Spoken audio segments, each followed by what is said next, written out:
ابن شہاب کہتے ہیں مجھ کو ابو سلمہ بن عبد الرحمن نے حضرت جابر بن عبداللہ انصاری رضی اللہ عنہما سے یہ روایت نقل کی کہ آپ صلی اللہ علیہ وسلم نے وحی کے رک جانے کے زمانے کے حالات بیان فرماتے ہوئے کہا کہ ایک روز میں چلا جا رہا تھا کہ اچانک میں نے آسمان کی طرف ایک آواز سنی اور میں نے اپنا سر آسمان کی طرف اٹھایا کیا دیکھتا ہوں کہ وہی فرشتہ جو میرے پاس غار حرا میں آیا تھا وہ آسمانوں زمین کے بیچ میں ایک کرسی پر بیٹھا ہوا ہے۔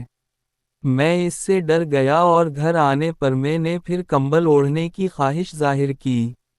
اس وقت اللہ پاک کی طرف سے یہ آیات نازل ہوئیں، اے لحاف اوڑھ کر لیٹنے والے، اٹھ کھڑا ہو اور لوگوں کو عذاب الہی سے ڈرا اور اپنے رب کی بڑائی بیان کر اور اپنے کپڑوں کو پاک صاف رکھ اور گندگی سے دور رہ۔ اس کے بعد وہی تیزی کے ساتھ پہ در پہ آنے لگی۔ اس حدیث کو یحیی بن بکیر کے علاوہ لیث بن سعد سے عبداللہ بن یوسف اور ابو صالح نے بھی روایت کیا ہے، اور عقیل کے علاوہ زہری سے حلال بن رواد نے بھی روایت کیا ہے۔